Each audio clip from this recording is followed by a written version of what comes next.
A very good morning to you on this 10th day of February. If you've reached us, you have reached the fifth connection, a channel on which we are given to telling and retelling the storyline. And this morning we are in chapter 6 of Ephesians and verse number 6, because we are looking at the battle vigor of the assembly.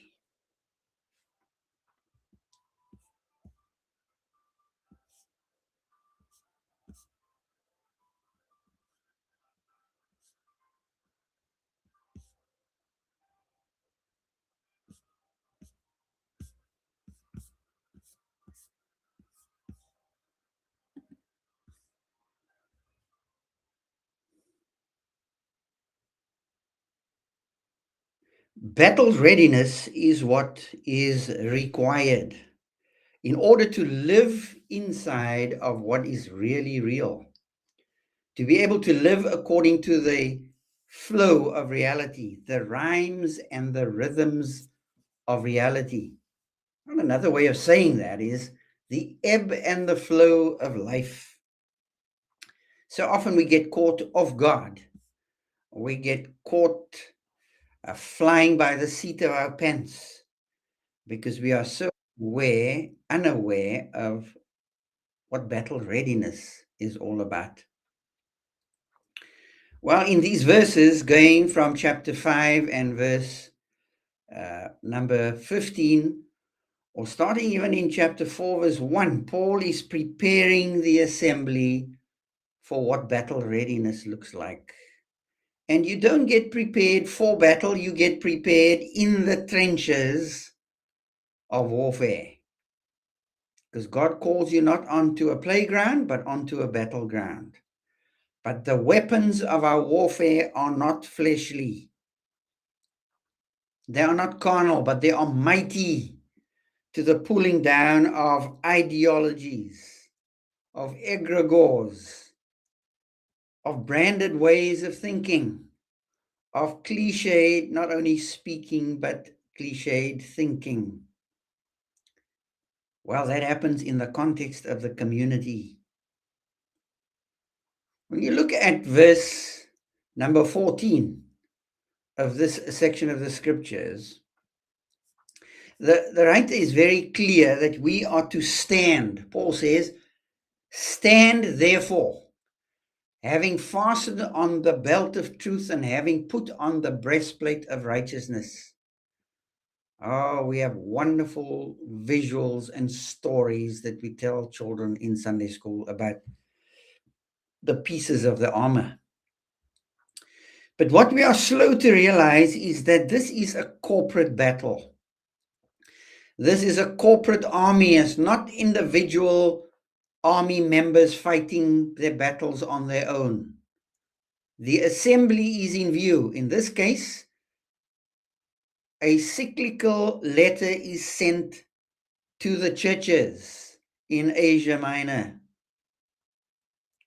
Church at Colossae, church at Ephesus, in Epheso. And of course, each church that had the opportunity to read this letter in the hearing of the hearers or their audience knew who Paul was. And they had a feel for understanding what he's talking about because they lived right inside of a Greco-Roman context. And they knew what battle life was all about.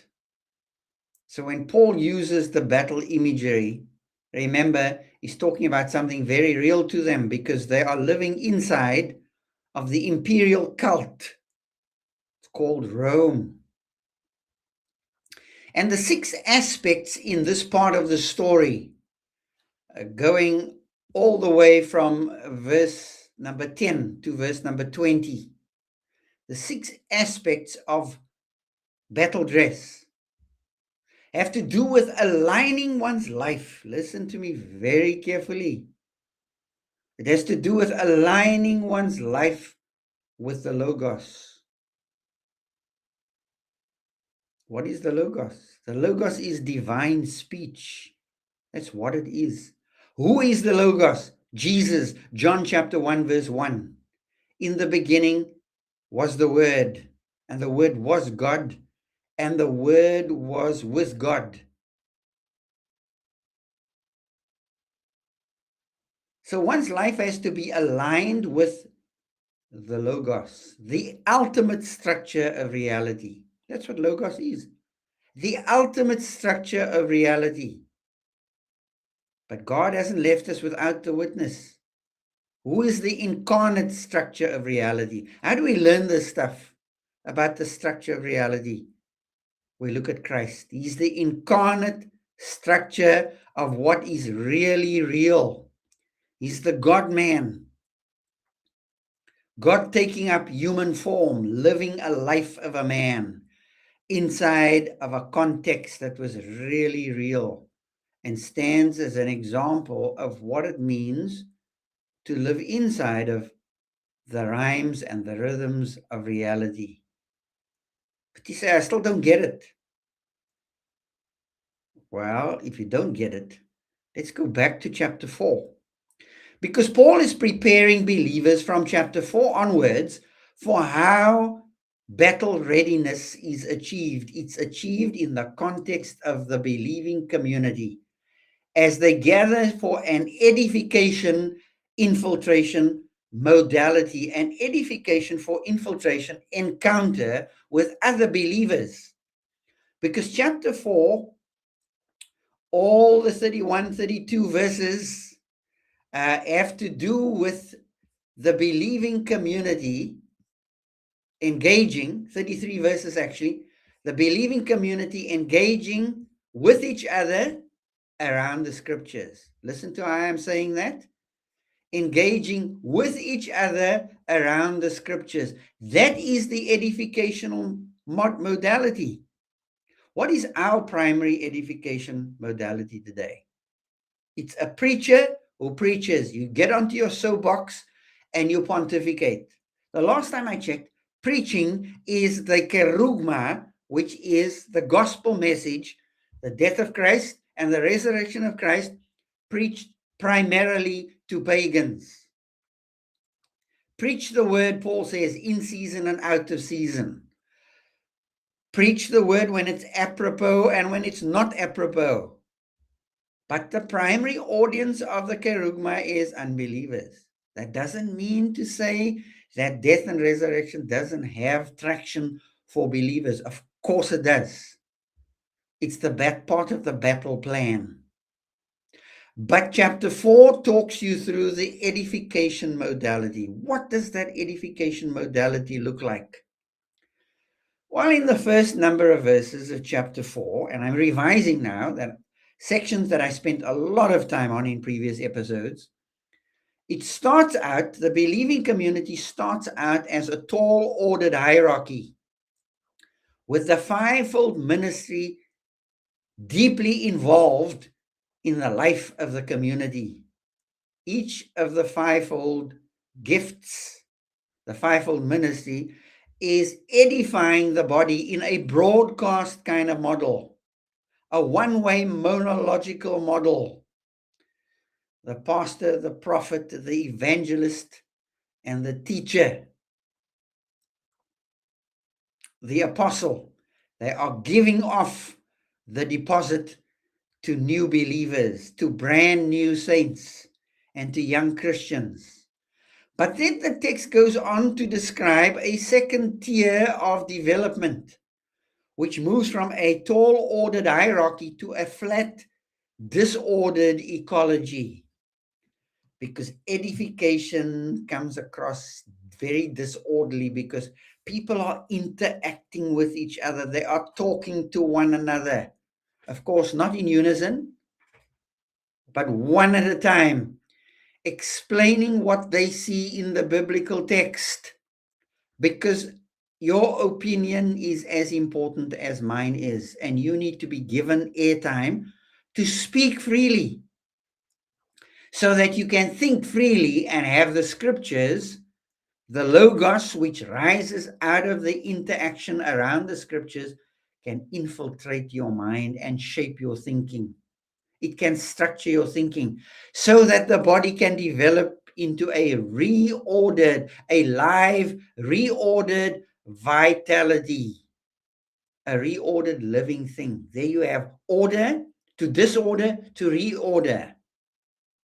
You have a very structured hierarchy moving into a disordered ecology, which then moves into a reordered morphology, a thing that's constantly shaping and moving and being shaped by what is really real. That's the scriptures. The scriptures orients me to battle. It orients me to the fight. It orients me to the rhymes and rhythms of life. Wife, are you struggling in your marriage with knowing how to relate to your husband? Well, it's part of getting rigged out for battle. Get in touch with that which orients your mind, your head, your heart, and your soul, your connection with reality, in such a way that you can learn how to respond inside of that field of relationality. Don't give this impression that those fields don't count. The marriage order doesn't count. The parental order doesn't count. The church order doesn't count. That's not what it's about. It's about how to live inside of what is really real. Because this is my Father's world, and He has ordered His world. Note the word order. Ordered His world according to what is really real. Do you know what's really real? Or are you living with figments of your imagination and trying to make your dreams come true? And your dreams are all in the ethereal world, the misty, murky reaches of your imagination. Well, how about getting with the program into what is really real? What's really real? God's reality, framed by the scriptures, of whom and of which Jesus is a picture of how you live inside of what is really real. Stand therefore, having fastened on the belt of truth. What's the belt of truth? It's subjective reality. It is living out what is really real. Making things right, not putting them right according to an objective standard, but living inside of what is really real. What does it mean to do the truth? To do the truth means to live in fidelity, to live in faithfulness to the flow of the rhymes and rhythms of life. Oh, I cannot overemphasize this enough, because we totally miss what living for Christ is, and we think it's this thing that we can't explain. There's a sense in which it doesn't defy explanatory power, but even words fail to grab all of what this means. It means going and moving with the flow of what God is doing in the real world. In Him we live, and in Him we move and have our being. What's the flow of reality? The full stature of Christ.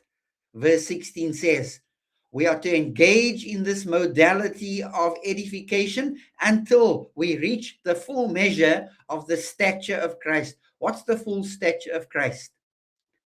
Living inside of what is really ruthlessly real. Dis nie 'n droomwêreld nie.